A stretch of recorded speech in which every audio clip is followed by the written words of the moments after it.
"Grandma, don't eat that," my grandson shouted at the family dinner. I asked, "Why?" "Please, just leave," he replied. I switched my plate with my daughter-in-law's mother.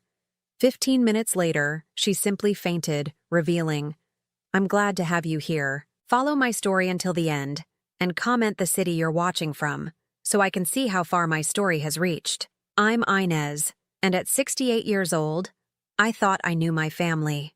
I thought the worst betrayal I'd face would be someone forgetting my birthday or missing Sunday dinner. I was wrong. Dead wrong. Literally. It was a Tuesday evening in October when I decided to host what I thought would be a pleasant family gathering. The autumn air had that crisp bite to it that made me want to cook something warm and comforting. I'd spent the entire afternoon preparing my famous pot roast, the same recipe I'd been making for 40 years. The house smelled like home. Garlic, rosemary, and that rich, deep aroma that only comes from slow-cooked beef. My son David arrived first with Alara, his wife of 3 years, and my precious grandson, Marty. At 12 years old, Marty was the light of my life, always full of energy and curiosity. But that evening, something was different about him. He seemed nervous, fidgety, keeping his eyes on his mother in a way that made my grandmother instincts prickle. Alara had been acting strange for weeks. I'd noticed it during our last few visits, the way she'd watch me when she thought I wasn't looking, how she'd steer conversations toward my health, my medications, my advancing age. So she was 34, beautiful in that sharp, calculated way some women perfect, with blonde hair that never seemed out of place and a smile that never quite reached her eyes. "Inez, you've outdone yourself again," she said, surveying the dining room table I'd set with my good china. "This looks absolutely wonderful." Her voice had that overly sweet quality that made my skin crawl, but I smiled back. "Thank you, dear. I know how much David loves pot roast." David hugged me, but even he seemed tense. My son had changed since marrying Alara. The easy laugh I remembered from his childhood had become forced, and he rarely visited alone anymore. Tonight his jaw was tight, and he avoided eye contact. "Where's your mother, Alara?" I asked, noticing we were one place setting short. "Oh, she'll be here any minute," Alara replied quickly. "She was just running a quick errand." I bustled around the kitchen, bringing out the side dishes, mashed potatoes, green beans, fresh rolls. Everything looked perfect. Everything felt wrong. Alara's mother, Margaret, arrived just as I was setting the pot roast on the table. She was a frail woman in her early 70s, with silver hair and kind eyes that reminded me of my own mother. She'd always been pleasant enough, though we didn't know each other well. "Margaret, how lovely to see you," I called out, genuinely pleased. "I've set you a place right here, next to Marty." As we all took our seats, I couldn't shake the feeling that something was off. Alara kept glancing at the kitchen, then at me, then at David. Marty was practically vibrating in his chair, and Margaret seemed unusually quiet. "Inez," Alara said suddenly, her voice bright but strained, "I made sure to put your plate right there, with the extra vegetables. I know how much you love them." I looked down at my plate. It did look delicious. Thick slices of pot roast swimming in rich gravy, creamy mashed potatoes, perfectly seasoned green beans. But something about the way Alara emphasized it being my plate made me uncomfortable. "That's very thoughtful, dear," I said, picking up my fork. That's when Marty exploded. "Grandma, don't eat that." The words burst out of him like he'd been holding them back with every ounce of strength in his small body. Everyone froze. The fork stopped halfway to my mouth. "Marty," David's voice was sharp with warning, but my grandson wasn't backing down. His face was pale, his hands trembling as he stood up from his chair. "Please, Grandma, please just go away. Leave the table. Don't eat anything." The silence that followed was deafening. I could hear the old grandfather clock in the hallway ticking, the slight hum of the refrigerator in the kitchen. Alara's face had gone completely white, and I saw something flicker in her eyes. Panic. "Honey, what's wrong?" I asked Marty gently, setting my fork down completely. Marty looked at his mother, then at his father, then back at me. Tears were starting to form in his eyes. "I can't. Please don't eat that." "Marty's been having some behavioral issues lately," Alara said quickly, her voice pitched higher than normal. "Haven't you, sweetheart? Maybe you should go to your room." But I'd raised children. I knew the difference between a tantrum and genuine terror, and my grandson was terrified. Something cold settled in my stomach. Without really knowing why, I stood up and looked at Margaret, who was sitting quietly with her own plate in front of her. "Margaret," I said, my voice sounding strange to my own ears. "Would you mind switching seats with me? I'd love to sit next to Marty." "Oh, that's not necessary," Alara started. "I don't mind at all," Margaret said kindly, already standing. The switch happened quickly. I took Margaret's seat, and she took mine. With it came our plates. I now had her serving, and she had what Alara had so carefully designated as mine. "There," I said, trying to lighten the mood. "Now I can keep an eye on this troublemaker." I ruffled Marty's hair, and he leaned into me like he was seeking protection. We ate in relative quiet after that, though the tension never fully lifted. Alara barely touched her food, David kept checking his watch, and Marty stayed pressed close to my side. Only Margaret seemed truly relaxed, chatting pleasantly about her garden as she enjoyed what should have been my dinner.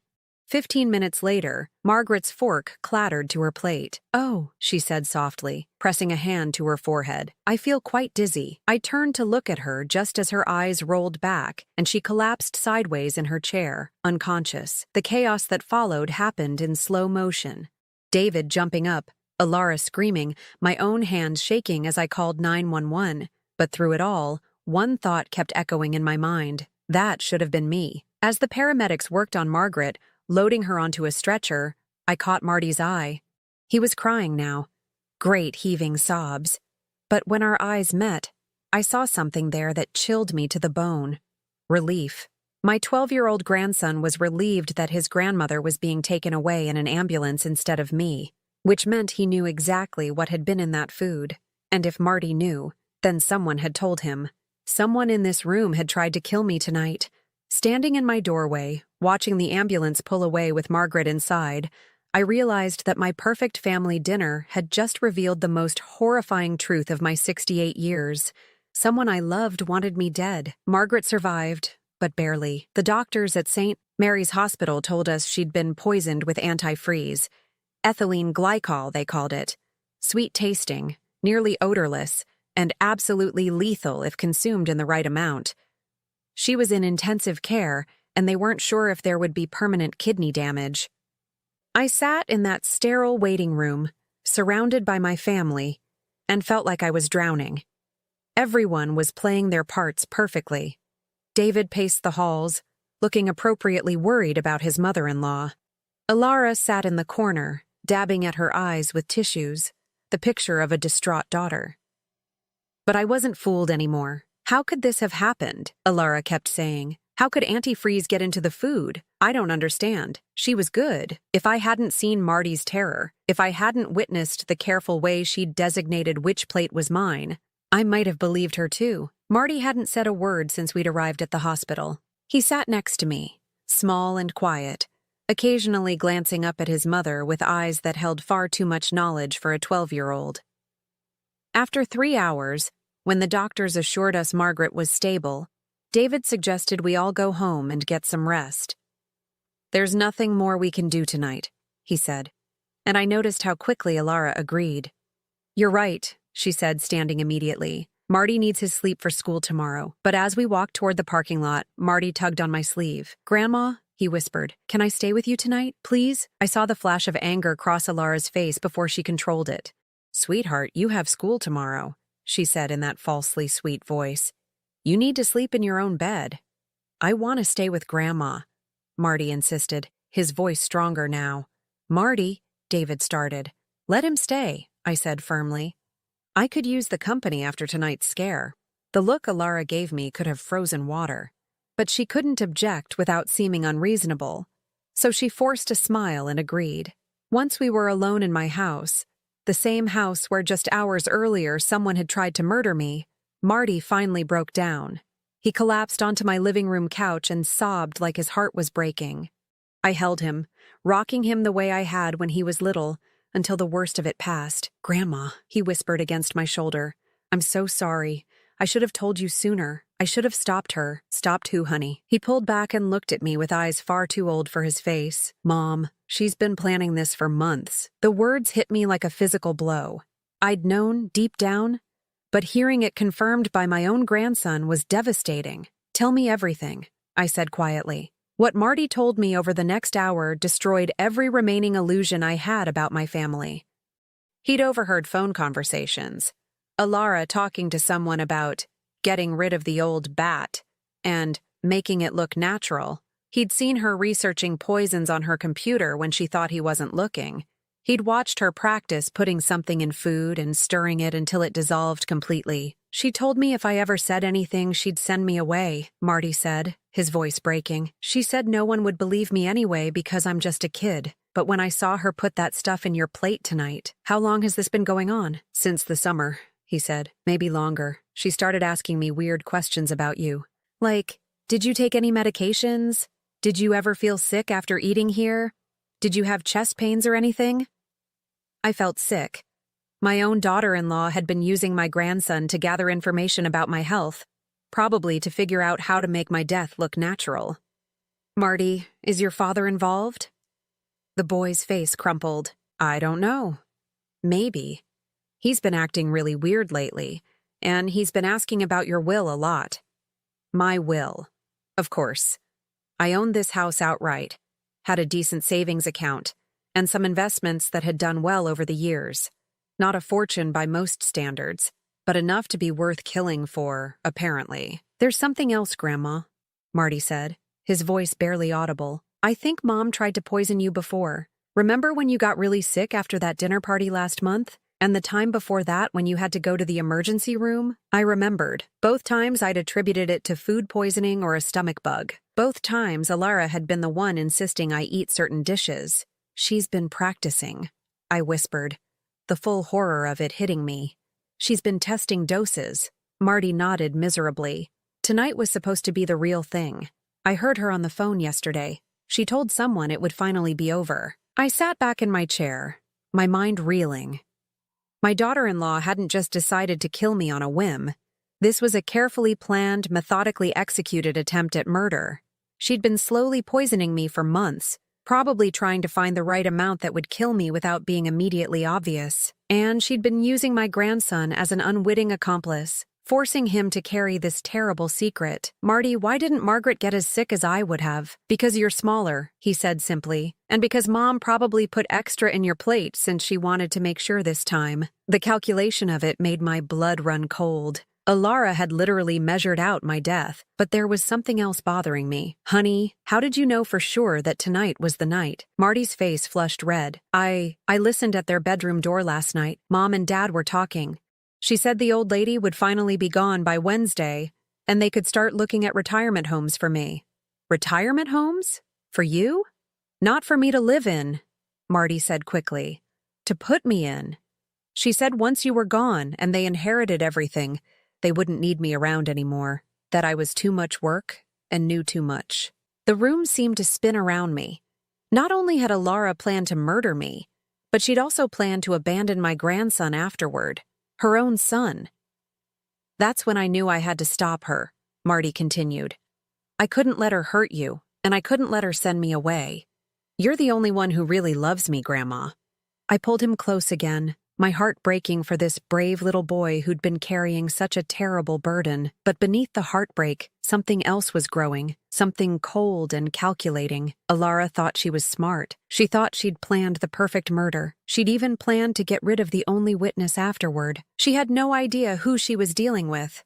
I'd survived 68 years, raised 4 children, buried a husband, and built a comfortable life through sheer determination and careful planning. If Alara wanted to play games with my life and my grandson's future, she was about to learn that I was far from the helpless old woman she thought I was.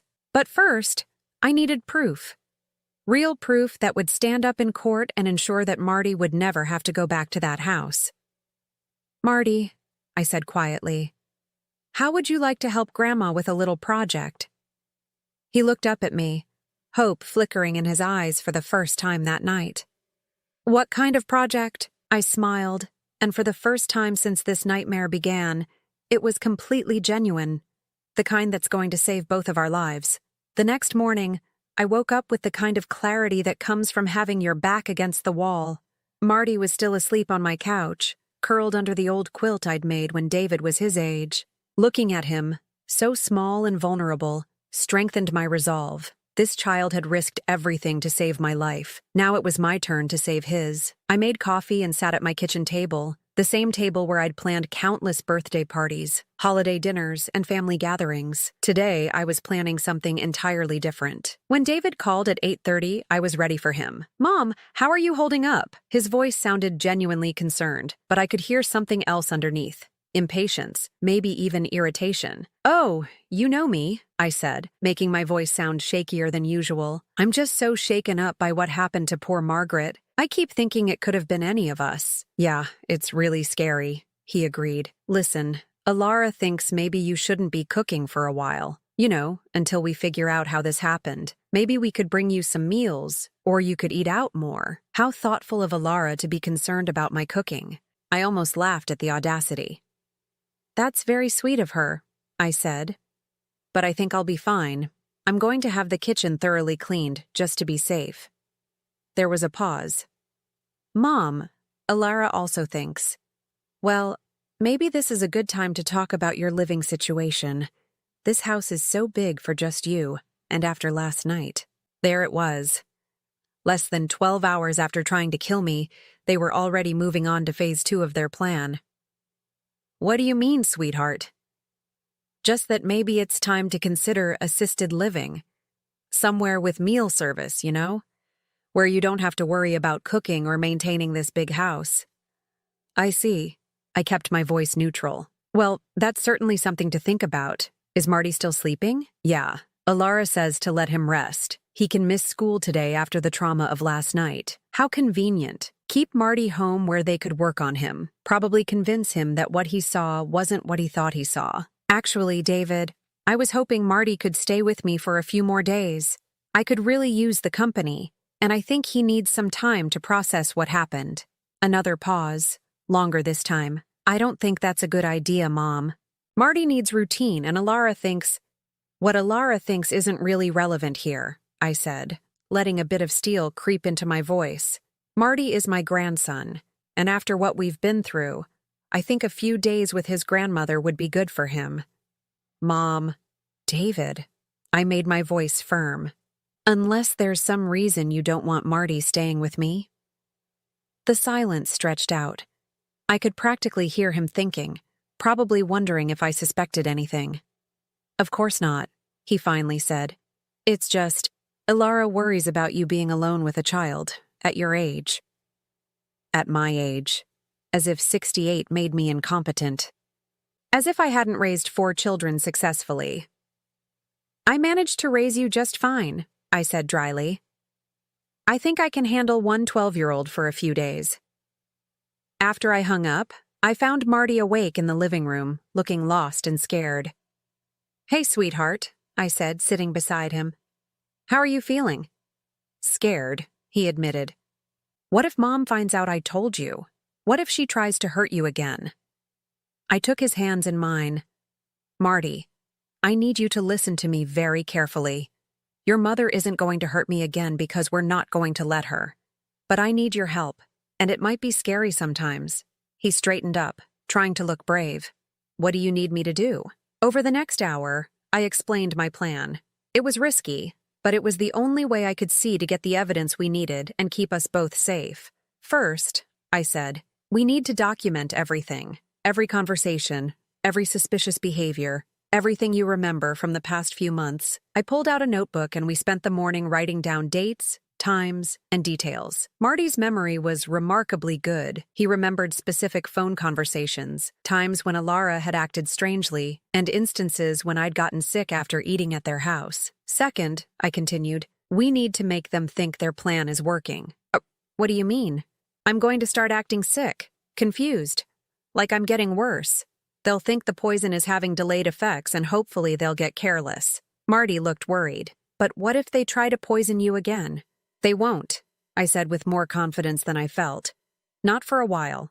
They'll want to see if the damage from last night is going to finish the job first. And besides, I'm not eating anything they give me anymore. That afternoon, when David and Alara came to pick up Marty, I put on quite a performance. "Oh, I'm so glad you're here," I said, letting my voice waver slightly. "I've been feeling so strange today. Dizzy, and I keep forgetting things." I saw Alara's eyes light up with interest, though she tried to hide it behind concern. "Oh, Inez, maybe you should see a doctor," she said, but I could hear the satisfaction in her voice. "Maybe," I agreed. Although at my age, these things happen, don't they? My memory isn't what it used to be. "Mom, are you sure you're okay?" David asked, and for a moment he sounded like my little boy again. "I'm fine, sweetheart. Just a bit rattled from last night, I suppose." When they tried to take Marty, I played my trump card. "Actually," I said, gripping Marty's hand, "I was hoping he could stay one more night. I keep having these episodes of confusion, and I'm afraid I might fall or something. Having him here makes me feel safer." It was brilliant, if I did say so myself. They couldn't object to Marty staying to take care of his poor, deteriorating grandmother without looking heartless. And if they thought I was already showing signs of mental decline, they'd be less worried about me figuring out their plan. "Of course," Alara said quickly. "Marty should definitely stay and look after you." After they left, Marty looked at me with something approaching awe. "Grandma, you're really good at this." "Honey, when you've lived as long as I have, you learn a few things about people. Your mother thinks she's very clever, but she's also very predictable." That evening, Alara called to check on me. "How are you feeling, Inez?" she asked, her voice dripping with fake concern. "Oh, not very well," I said, adding a slight tremor to my voice. "I had another dizzy spell this afternoon, and my stomach has been quite upset. Marty had to help me to the bathroom." "That's terrible," she said, but I could hear the excitement she was trying to suppress. "Maybe you should consider going to the emergency room." No, I said quickly. "I hate hospitals. I'll be fine. These old bodies just take time to recover, "Of course," she agreed. "Well, try to get some rest. And Inez, maybe you should think about what David said this morning, about your living situation, if you're having episodes like this." "You might be right," I said with a heavy sigh. "This house is awfully big for someone in my condition." After I hung up, I turned to Marty, who'd been listening from the kitchen doorway. "Did you hear that?"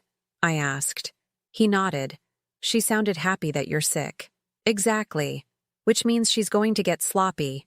People get careless when they think they're winning." Over the next 2 days, I perfected my act. I forgot conversations, seemed confused about simple things, and complained of ongoing stomach problems and dizziness. Each time Alara called, I sounded a little worse, a little more helpless, and each time I could hear the satisfaction in her voice growing. On the 3rd day, she made her mistake. "Inez," she said during her daily check-in call, "I've been doing some research about your symptoms. I think you might have had a small stroke. Sometimes they can be so mild you don't even realize it's happening." A stroke, of course. That would explain the confusion, the dizziness, everything. And if I'd had one small stroke, who would question it if I had a larger, fatal one? "Do you really think so?" I asked, making my voice sound frightened. "I do," she said, her concern sounding almost genuine. "I think you should see a doctor right away. In fact, David and I have been talking, and we think you should come stay with us for a while, just until you're feeling better. Stay with them, where they could control what I ate, who I talked to, and when I died." "That's very thoughtful," I said carefully. "But I don't want to be a burden." "You could never be a burden," she lied smoothly. "We want to take care of you. That's what family does." After I hung up, I sat in my kitchen, staring at the phone. They were moving faster than I'd expected. I'd bought us some time by making them think their first attempt was working, but now they wanted to finish the job. The problem was, I still didn't have enough evidence to prove anything. I had Marty's testimony, but he was just a child. I had my suspicions and some circumstantial evidence, but nothing that would convince a jury. I needed to catch them in the act, which meant I was going to have to let them try to kill me again. The thought should have terrified me. Instead, I felt a cold, calm determination settle over me. They'd made one crucial mistake in their planning. They'd underestimated their target. I wasn't some helpless old woman waiting to die. I was a mother protecting her grandchild, and there was nothing more dangerous than that. Alara wanted to play games with life and death? Fine, but this time, I was going to be the one writing the rules. I had 48 hours to prepare before David and Alara expected me to move into their house. 48 hours to set a trap that would expose them and protect Marty forever. The first thing I did was call my lawyer, Robert Chen. I'd known Robert for 15 years. He'd handled my husband's estate and had always been straight with me. "Robert, I need to change my will immediately," I said when he answered. "Inez, is everything all right? You sound tense." "I'll explain when I see you. Can you fit me in today?" An hour later, I sat in Robert's office with Marty beside me. Robert raised an eyebrow when I walked in with my grandson, but he didn't ask questions until we were settled. "What's this about, Inez?" I told him everything. The poisoning attempt, Marty's testimony, my suspicions about the previous times I'd gotten sick.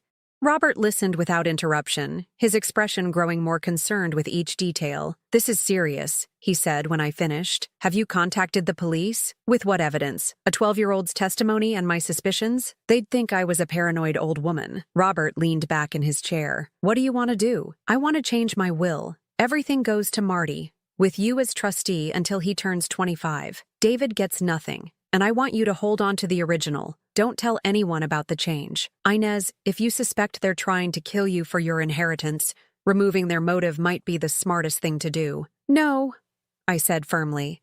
"If I change the will and tell them, they'll just find another reason to get rid of me. They know too much now, and they've already shown they're willing to abandon Marty. I need them to try again." "You want them to try to kill you again?" Robert looked horrified. "I want them to try and fail. And I want it all documented so they can never hurt either of us again." Robert was quiet for a long moment. "What do you need from me?" "I need you to know the truth, in case something happens to me. And I need you to help me set up some insurance." We spent the next 2 hours planning. Robert would have investigators ready to move if something happened to me. He'd also prepare guardianship papers that would give me full custody of Marty if anything happened to David and Alara. "One more thing," I said as we prepared to leave. "I need you to write a letter. If something happens to me, I want Marty to know that none of this was his fault, and that I was proud of him for trying to protect me." Robert's voice was gentle when he spoke. "Inez, are you sure about this? There has to be another way." "There is no other way," I said. "They've already decided I have to die. The only question is whether I'm ready for them when they try." That evening, I put phase 2 of my plan into motion. I called my neighbor, Mrs. Patterson, who lived across the street. "Dorothy, I need a favor," I said. "A big one." Dorothy Patterson was 72, sharp as a tack, and had been watching the neighborhood like a hawk for the past 20 years. If anyone would help me catch killers, it was her. "What do you need, honey?" I explained the situation, and Dorothy's reaction was immediate and fierce. "That little blonde witch," she snarled. "I never liked her. Always too sweet, you know? And the way she looks at your house like she's already measuring it for new curtains." "Dorothy, I need you to watch my house when they come to get me tomorrow. If anything seems wrong, call the police immediately." "What do you mean, wrong?" "If they take me out of here on a stretcher, if I seem unconscious or drugged, if Marty looks scared or upset, anything that doesn't look right." "Inez, are you sure you want to go through with this? I don't have a choice. They're going to keep trying until they succeed, and then Marty will be left with them. I can't let that happen." The next morning, I prepared my house like a stage set. I placed a small digital recorder in my purse and another one in the kitchen, hidden behind the flour canister. I arranged for Marty to text Dorothy at specific times. If he missed a text, she'd know something was wrong.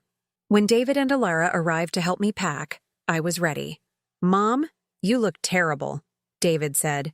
And for once, he seemed genuinely worried. I did look terrible. I'd spent 20 minutes that morning making myself appear sicker.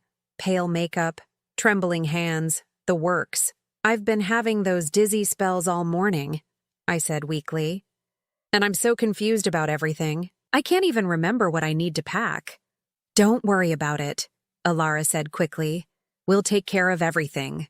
You just sit down and rest." I watched as she moved through my house, touching my things with a familiarity that made my skin crawl. She was already acting like she owned the place. "Inez," she said, coming back into the living room, "I made you some tea. It'll help settle your stomach." She handed me a cup of my own tea, brewed in my own kitchen, and I knew without a doubt that it was poisoned. "That's so thoughtful," I said, accepting the cup with shaking hands. This was it, the moment of truth. I lifted the cup to my lips, letting the liquid touch my mouth but not swallowing. Then I pretended to sip it while actually letting most of it spill back into the cup. "This tastes different," I said, frowning at the cup. "Different how?" Alara asked, but I could see the tension in her shoulders. "Bitter," I said, "almost metallic." "That's probably just because you're not feeling well," she said quickly. "Everything tastes different when you're sick." I took another fake sip, then set the cup down on the side table. "I think I need to lie down for a minute," I said, standing up slowly and swaying slightly. "Mom, are you okay?" David jumped up to steady me. "Just dizzy," I murmured, leaning heavily on him.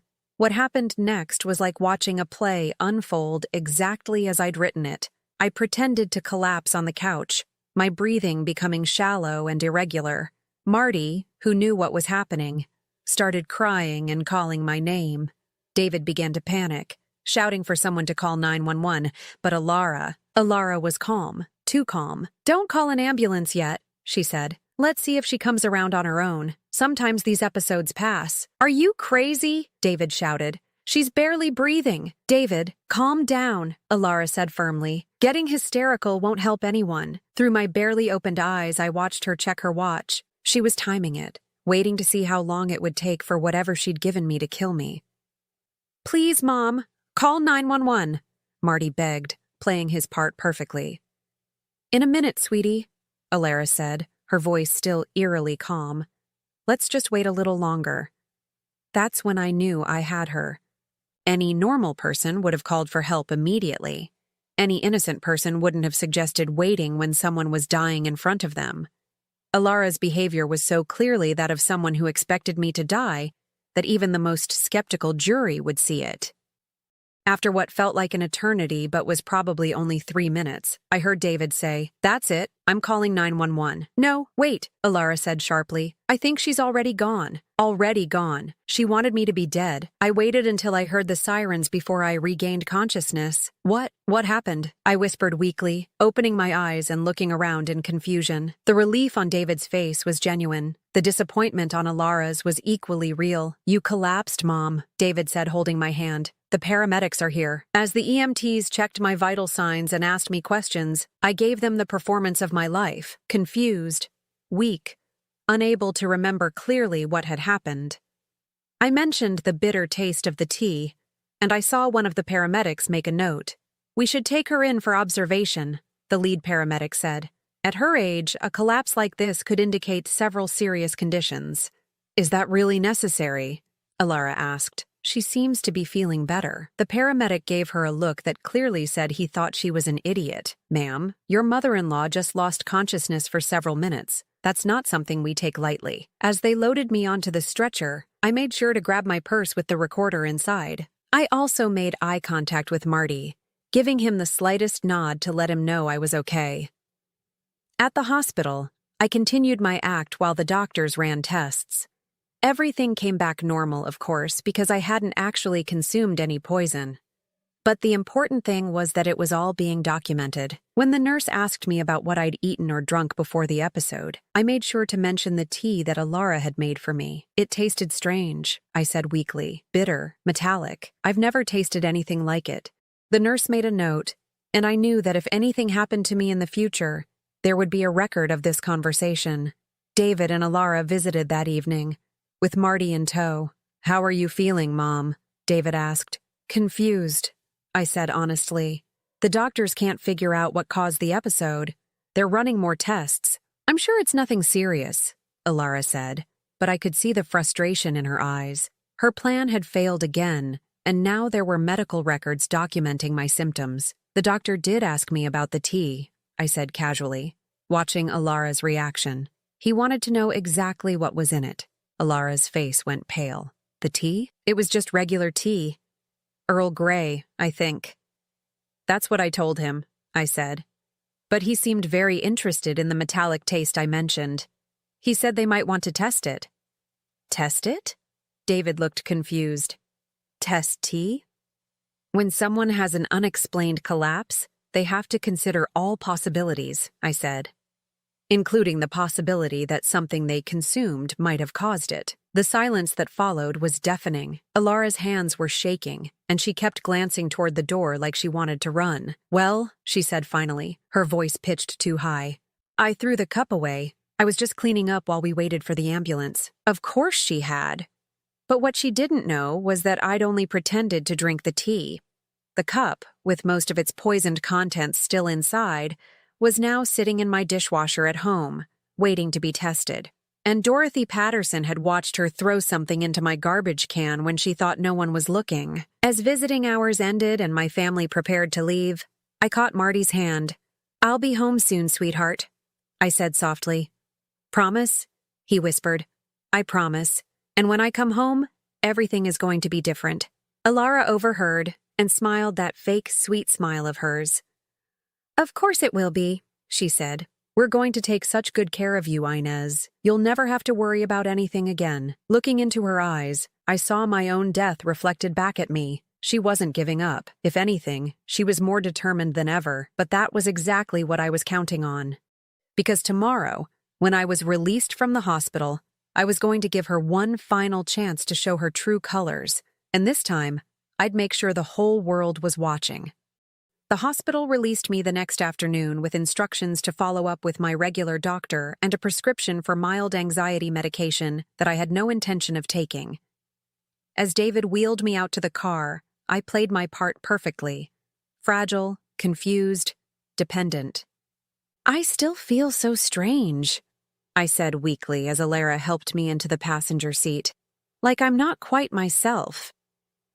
That's completely normal after what you've been through, Alara said, her voice dripping with false sympathy. You just need rest and people to take care of you.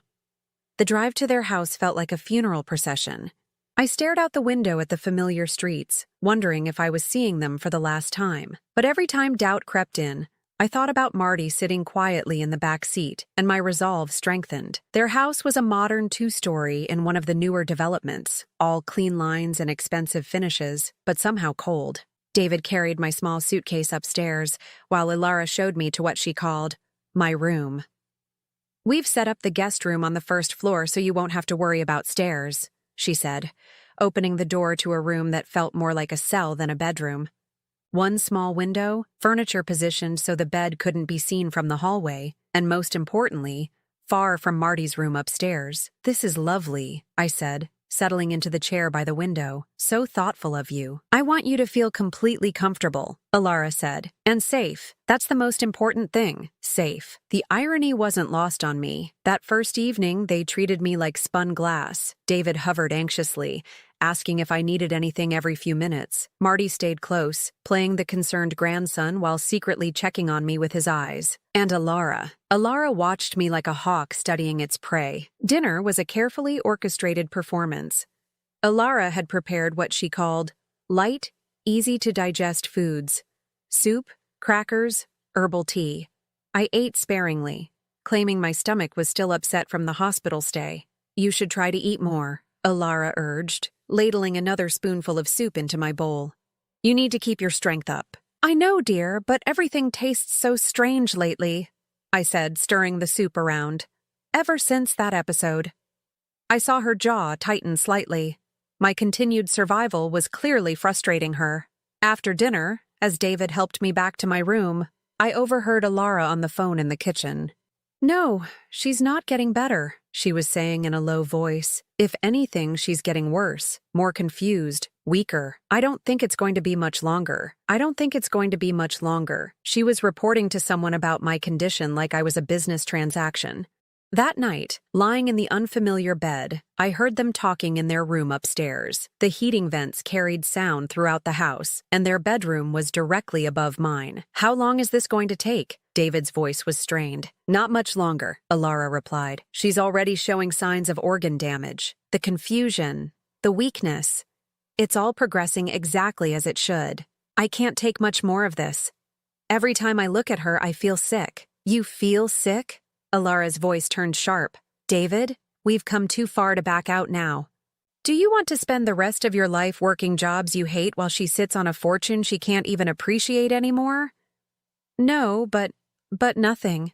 This is temporary. A few more days, maybe a week, and then we can move on with our lives. Real lives, with real money. What about Marty? There was a pause, and when Alara spoke again, her voice was colder than I'd ever heard it. Marty will adapt. Children are resilient. And once we have the inheritance settled, we can look into boarding schools, good ones, where he'll get a proper education and learn not to ask so many questions. Boarding school. They were planning to ship my grandson away as soon as I was dead, and they had their hands on my money. The next morning, Alara brought me breakfast in bed. Another thoughtful gesture that allowed her to control exactly what I consumed. I made your favorite, she said brightly, setting down a tray with scrambled eggs, toast, and orange juice. And I added some honey to the juice. You need the energy. The juice looked normal, but I wasn't taking any chances. I waited until she left, then carefully poured most of it into the plant by the window and refilled the glass with water from the bathroom tap. Around noon, when I was supposed to be napping, I heard Alara talking on the phone again. This time, I managed to get close enough to the door to hear more clearly. It has to be today, she was saying. David's getting cold feet, and the old bat is starting to ask too many questions about her medications. I think she suspects something. A pause. No, I can't wait any longer. Today, when she has her afternoon tea, I'll make it strong enough that there won't be any question about the outcome. My blood ran cold. This was it. Her final attempt. I spent the rest of the afternoon preparing. I texted Dorothy Patterson from my hidden phone, letting her know that today was the day. I made sure the recorder in my purse was working and positioned where it would pick up conversations. Most importantly, I prepared Marty for what was about to happen. When he came to check on me after school, I whispered quickly while Alara was busy in the kitchen. Today's the day, I said softly. Remember what we talked about. No matter what happens, no matter how bad it looks, don't try to stop her. Let it play out. His face went pale, but he nodded bravely. At 4 o'clock, right on schedule, Alara appeared with a cup of tea. I thought you might like some chamomile, she said, her voice warm and caring. It'll help you relax. The cup was beautiful bone china, one of her wedding set pieces. She'd even added a small plate of cookies, the perfect picture of a devoted daughter-in-law caring for her elderly mother-in-law. That's so sweet of you, I said, accepting the cup with trembling hands. I could smell it immediately, a chemical odor underneath the chamomile, sharper and more acrid than the antifreeze she'd used before. Whatever she'd put in this tea, it was meant to finish the job quickly. Drink up, she said, settling into the chair across from me. It's good for you. This was the moment I'd been preparing for. I lifted the cup to my lips, made sure she saw me take what looked like a large sip, then set it down with a satisfied sigh. Delicious, I said. You make the best tea. Alara smiled, but her eyes never left my face. She was watching for the first signs that the poison was taking effect. We sat in comfortable silence for a few minutes. I complimented her on the cookies, asked about her day, played the role of the unsuspecting victim perfectly, all while the poisoned tea sat cooling on the side table, most of its contents still undrunk. Inez, Alara said suddenly, there's something I've been wanting to talk to you about. Of course, dear. What is it? It's about your will. Here it was. She couldn't wait for me to die naturally. She needed to make sure everything was in order first. My will? I blinked in confusion, as if the topic had never occurred to me. David and I have been talking, and we think you should update it. To make sure everything is clear and legal. We wouldn't want there to be any complications for Marty. What kind of complications? Well, if something happens to you, which of course we all hope it won't for many years, but if it does, we want to make sure Marty is taken care of, that he has guardians who love him and a secure financial future. She was so smooth, so practiced. If I hadn't known what she was really saying, I might have been touched by her concern. I suppose that makes sense, I said slowly. What did you have in mind? Nothing major, she said quickly, just updating the beneficiaries to reflect the current family situation. making sure David and I are listed as Marty's guardians, and that the inheritance is structured in a way that makes sense. Structured how? Well, you know how these legal things work, trusts and whatnot. David and I could manage everything for Marty until he's older. Much older, like never. I should probably talk to my lawyer about this, I said. Oh, that's not necessary, Alara said quickly. David knows a lawyer who specializes in estate planning, someone much more current than that old man you've been using. Of course they did. Someone who would make sure the will was written exactly as they wanted it. I don't know, I said hesitantly. Robert has been handling my affairs for years. I trust him. Inez, Alara's voice took on a harder edge. I think you're not understanding how serious this situation is. You've been having episodes, memory problems, confusion. What if something happens to you and your affairs aren't in order? What if Marty ends up in foster care because there are legal complications? She was threatening me, threatening to let my grandson end up in the system if I didn't sign over my estate to them. I wouldn't want that, I said weakly. Of course you wouldn't. That's why we need to take care of this right away. Today, if possible. Today. She wanted me to sign a new will today, and then die tonight from the poison tea. Quick, efficient, and legally bulletproof. I'm feeling a bit tired, I said, putting a hand to my forehead. Could we talk about this tomorrow? Inez. Alara stood up abruptly, her patience finally cracking. There might not be a tomorrow. The words hung in the air between us like a confession. What do you mean? I asked, my voice small and frightened. She caught herself, forcing her expression back into one of concern. I just mean that at your age, with your recent health problems, it's important not to put off important decisions. But it was too late. I'd heard the truth in her voice, seen the mask slip for just a moment. Alara, I said quietly, is there something you're not telling me? She sat back down, leaning forward with an expression of deep sympathy. Inez, the doctors at the hospital, they told David and me that your episodes are likely to get worse. Much worse. They think you might have had a series of small strokes, and that larger ones are almost inevitable.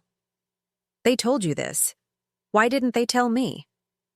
They thought it would be too upsetting for you in your current state.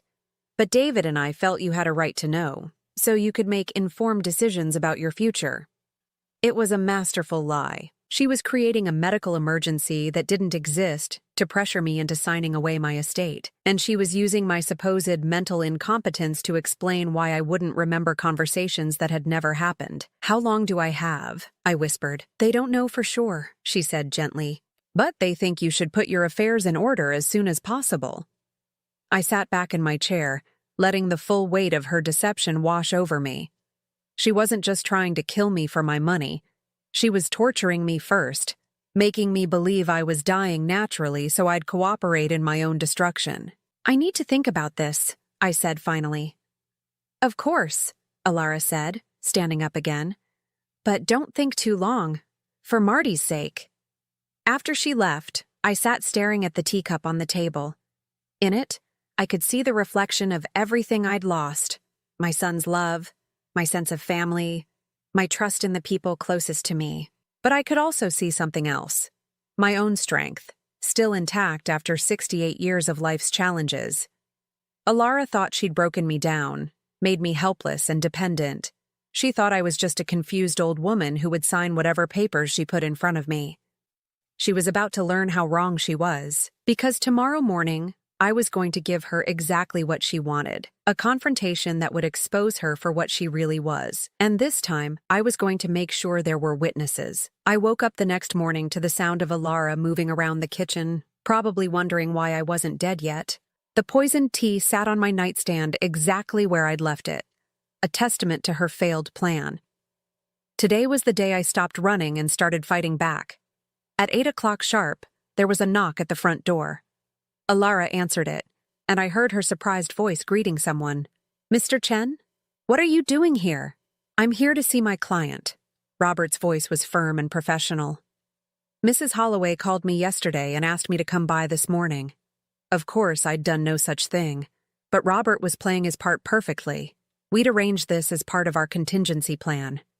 She's not feeling well, Alara said, and I could hear the tension in her voice. "Perhaps you could come back another time." "I'm afraid this can't wait," Robert replied. "It's regarding her will." The magic words. I heard quick footsteps, and then Alara was in my room, her face flushed with excitement and anxiety. "Inez, your lawyer is here," she said.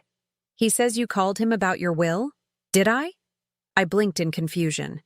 "I don't remember calling anyone. It's all right," she said quickly. "You've been having some memory issues. But since he's here, maybe we should take care of that business we discussed yesterday." "Perfect." She was so eager to get her hands on my estate that she was walking right into my trap. "I suppose that would be all right," I said weakly. "Could you help me to the living room?" As we made our way slowly down the hall, I saw Robert in the living room, but he wasn't alone. Detective Sarah Martinez from the local police department sat beside him, dressed in plain clothes, but with an unmistakable air of authority. "Who's this?" Alara asked sharply. "Detective Martinez," Robert said smoothly. "She specializes in elder fraud cases. Given Mrs. Holloway's recent health issues and the sensitive nature of estate planning, I thought it would be prudent to have a witness present." Alara's face went pale, but she couldn't object without looking suspicious. "Of course," she said tightly. "We want everything to be completely legal." As I settled into my chair, Detective Martinez smiled warmly at me. "Mrs. Holloway, I understand you've been having some health concerns lately?" "Yes," I said, glancing nervously at Alara. "I've been having episodes. Confusion, memory problems. My daughter-in-law thinks I might have had some small strokes." "I'm sorry to hear that," the detective said. "Have you seen a neurologist about these symptoms?" "The doctors at the hospital ran some tests," I replied. "But Alara says they told her things they didn't tell me." Detective Martinez raised an eyebrow and looked at Alara. "Is that right, Mrs. Holloway?" "They didn't want to upset her," Alara said quickly, "given her fragile state." "I see. And you felt it was appropriate to share medical information that doctors had decided to withhold from their patient?" The question hung in the air like a sword. Alara opened her mouth, then closed it again. I thought she had a right to know." "Of course," Detective Martinez said smoothly. "Now, Mr. Chen tells me there's some urgency about updating Mrs. Holloway's will?" "Yes," Alara said, gaining confidence again. "We want to make sure everything is in order, especially with her health being so uncertain." "That's very thoughtful of you," the detective said. "And what changes did you have in mind?" This was the moment I'd been waiting for. I watched as Alara launched into her carefully prepared speech about guardianship for Marty, trust funds, and the importance of having younger people manage the estate. She was so focused on selling her story that she didn't notice Detective Martinez taking notes, or the small recording device sitting openly on the coffee table. "So you believe Mrs. Holloway is mentally incompetent to manage her own affairs?" Detective Martinez asked when Alara finished. "Not incompetent," Alara backtracked quickly. "Just confused sometimes, forgetful. But competent enough to make major changes to her will?" "Well, yes, with guidance." "Whose guidance? Yours?" Alara was starting to look trapped. "David and I just want what's best for the family." "Of course you do," Detective Martinez said. "Mrs. Holloway, do you remember asking your daughter-in-law to make you tea yesterday afternoon?" My heart raced, but I kept my expression confused. "Tea? Yes, I think so. Chamomile tea." "And how did it taste?" "Strange," I said slowly. "Bitter." I didn't finish it. Detective Martinez nodded and looked at Alara. "Mrs. Holloway, I understand you threw away the teacup after your mother-in-law's episode?" "I was just cleaning up," Alara said, but her voice was starting to crack. "Fortunately, your neighbor Mrs. Patterson noticed you putting something in the garbage. She was concerned about Mrs. Holloway and decided to preserve the evidence." The color drained from Alara's face completely. "Evidence," she whispered. "The teacup and its remaining contents have been tested," Detective Martinez said calmly. "We found traces of strychnine, Mrs. Holloway. That's a very serious poison." The silence that followed was deafening. I watched as Alara's world collapsed around her, her carefully constructed plans crumbling like a house of cards. "That's impossible,"